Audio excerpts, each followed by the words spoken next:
So once you get to that point where you sort of empathize with them and you've isolated what their issue is, that I think then prodding them to potentially understand the opposing view is very helpful. But you can't just say, well, listen, hey, think about what I'm saying. I'm more right than you are. That's obviously not going to go well. And it also is not very conducive because you actually do want to hear any potential information that might change your position.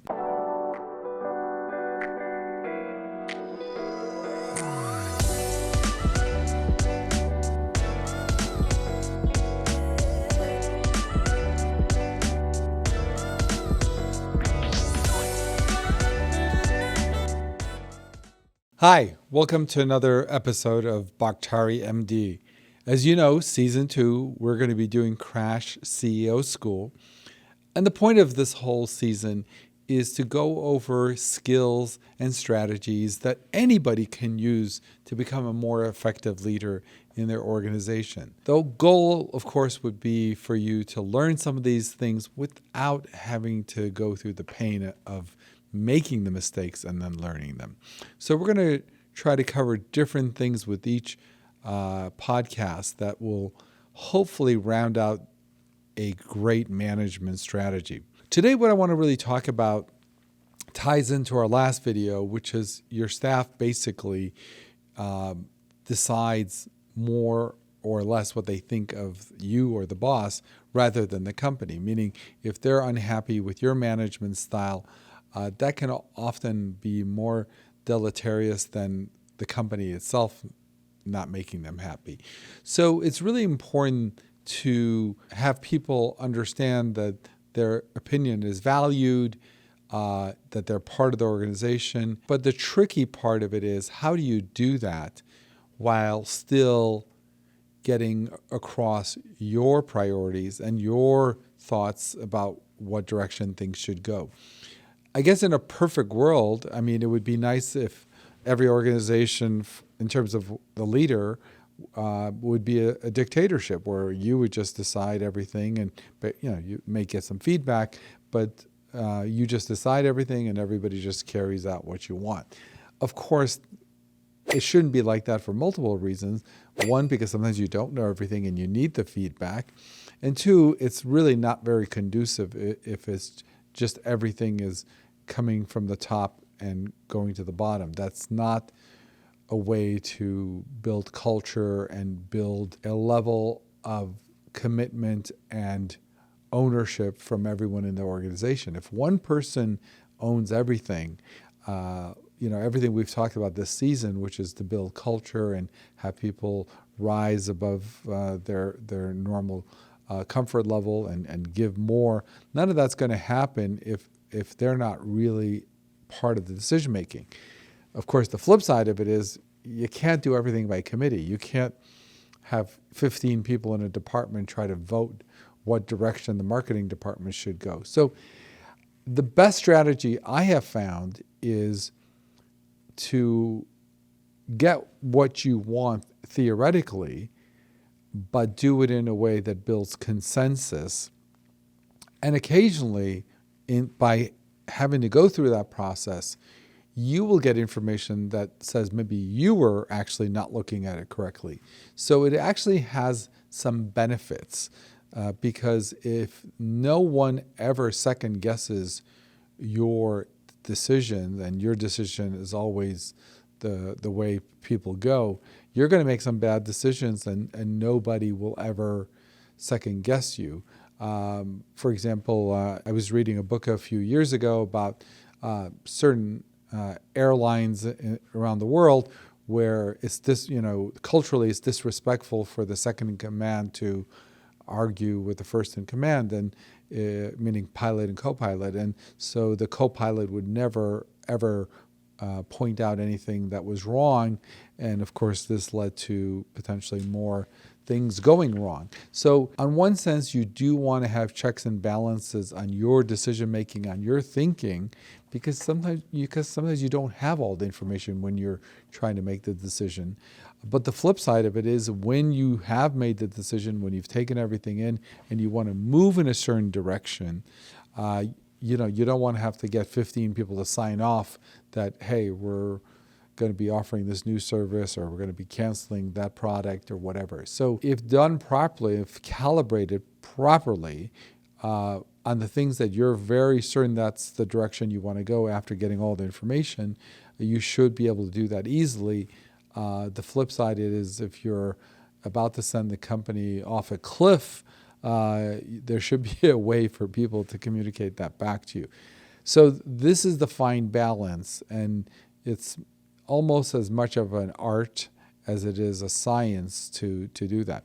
But what I want to do today is kind of tell you about the language that this requires. And really, it is all about language, how you serve things up.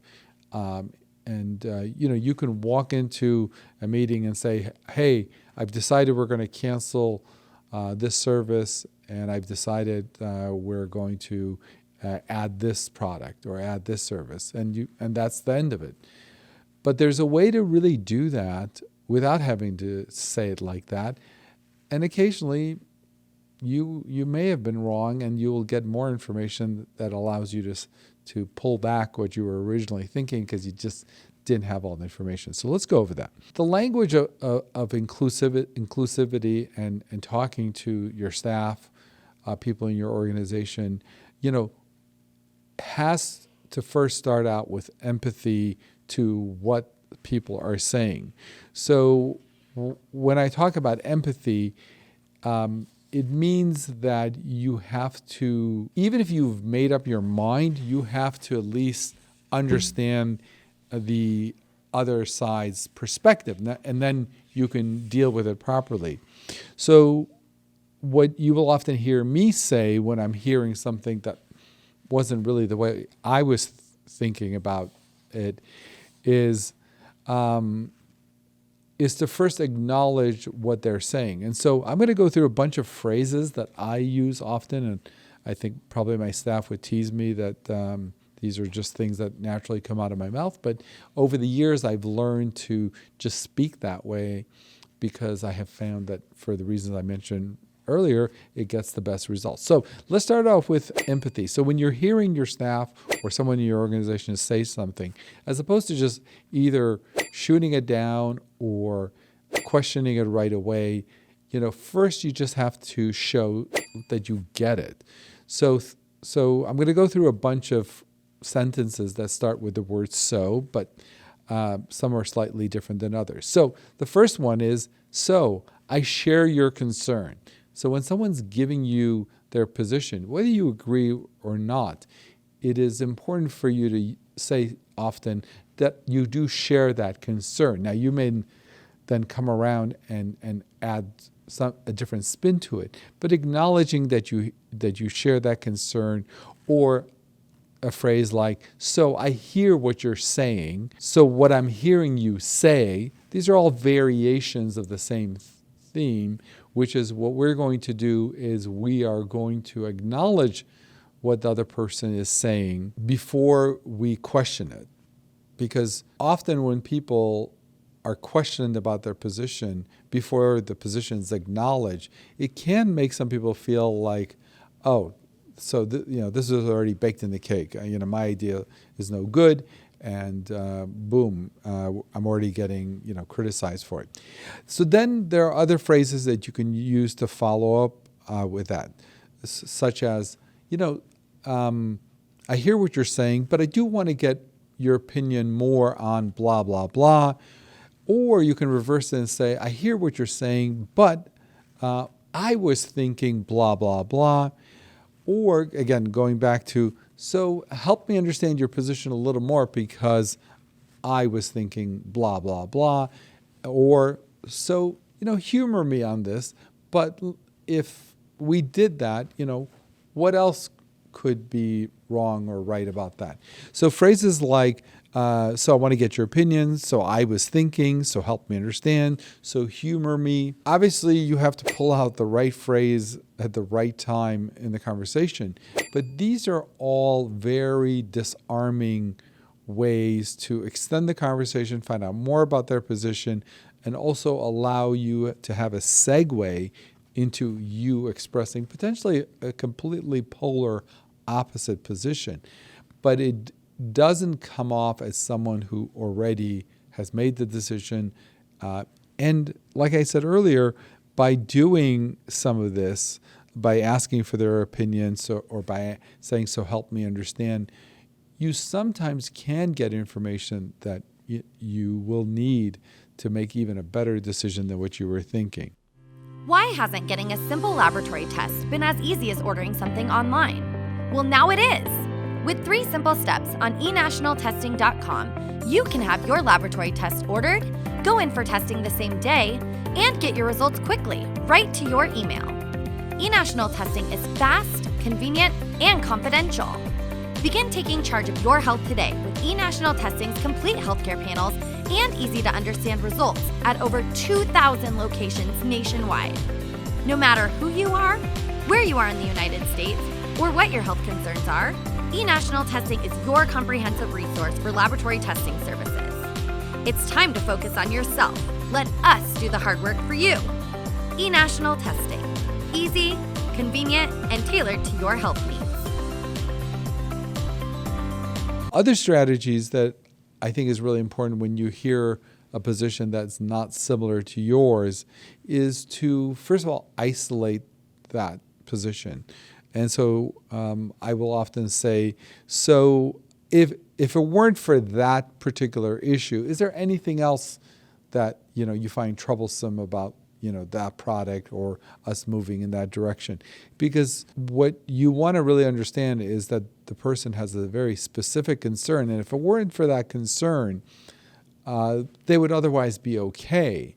And it helps them sort of articulate specifically the area of concern, that it's not just, no, I don't want to do it for the sake of it. They have a very specific thing, but if it weren't for that thing, then potentially they would have a different opinion. So once you get to that point where you sort of empathize with them and you've isolated what their issue is, I think then prodding them to potentially understand the opposing view is very helpful.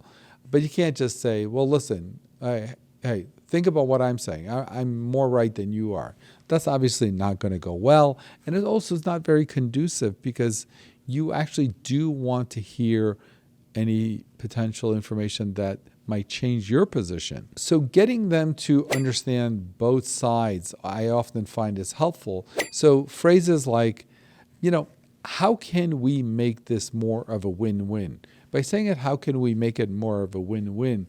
We're saying, okay, you have a position, but how can we do something where both sides of this potential argument, disagreement, or decision-making comes out ahead? Another strategy that I often use is to say, listen, if you had to argue the other side of what you're saying, what would that look like? Help me understand that. And the last thing is, before we decide, can we go over all of the options and go over all their pros and cons? Again, this often is helpful for people to come around to your way of thinking, but occasionally it's very helpful for you to actually change your mind, because they may tell you things that you didn't know. But it really does help flush out, the issues. Nothing is worse than some CEO or some leader making a decision and people in the room felt like they were not given an opportunity to fully flesh out their concerns or their overall potential downsides to a decision. So people always want to be heard, and if they're heard, even if the decision goes against what they were initially thinking, I think they are much more likely to be happy with the decision, even if it wasn't the way they had planned it. The one thing I do want to ask you is, whenever you are going to ask any of these questions, I always ask permission to ask questions, which is funny because you think just asking the question would be enough. But asking permission to ask questions is a very gentle way of showing, one, you really have a question and you genuinely are respectful of their position. So starting off questioning with, let me ask you a question, help me understand what's the downside for doing this. Let me ask you a question. Have we ever thought blah, blah, blah? Let me ask you a question. Are we letting perfect be the enemy of good? Let me ask you a question. If you owned the company and it was 100% your decision, which direction would you go? Let me ask you a question. If money was no object, what would the right decision look like in this situation? This whole idea of asking permission to ask a question is very disarming, and it's very polite, of course, but it does show that you genuinely want to find out more information from them. If done properly, I would say on the times where you are very, very, very certain that that's the decision you've made and that's the decision you want to go in, you can pretty much get to that point without ever having to demand or dictate that that's the direction it's going to go. So rarely do I walk into a meeting and say, I've decided this, or we are doing that, or I don't think it's ever a win. Even if you're 100% certain that that's what you want to do, you're better off taking 5-10 minutes and just going through the process of building a consensus to get to the decision that you had made anyway. And with the added benefit that occasionally you will get shocking information that you hadn't considered, which will make you second guess that decision that you thought you had already made. And you get the added benefit of having people buy into the culture, want the organization to move forward because they have been heard. And occasionally they've changed their mind.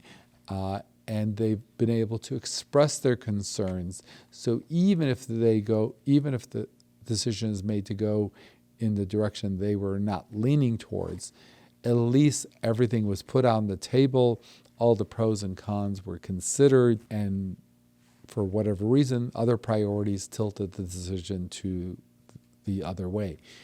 I think most people can live with that. I think most people can say, look, often there's multiple priorities, so it may be right or wrong based on a marketing position, but it may be, right or wrong in terms of some big client that we have that actually supersedes that. So as CEO, you're often juggling multiple priorities, and so some of these decisions, while it may be right to address one priority in your company, may not be right to address a much bigger priority in your company. And sometimes if someone is in one specific department, they may not have that global view of things. And whether it's you or some of the people on the higher administrative side may understand a more global view of something because they have access to information that people within a department may not. So you can influence the decision in the right way that addresses the most important priority that impacts that decision. So I hope that helps you. I hope that helps you understand that being a leader does not mean barking orders or barking commands or dictating how meetings are run and what's said and what have you. But you can still get what you want without hitting people over the head with it. Okay, I hope that helps. If you have some examples, please leave in the comments below of how you deal with those kind of situations. Don't forget to please comment, like, and subscribe if you're enjoying this content. And we will see you on the next episode of Baktari MD. Thank you so much. Bye-bye.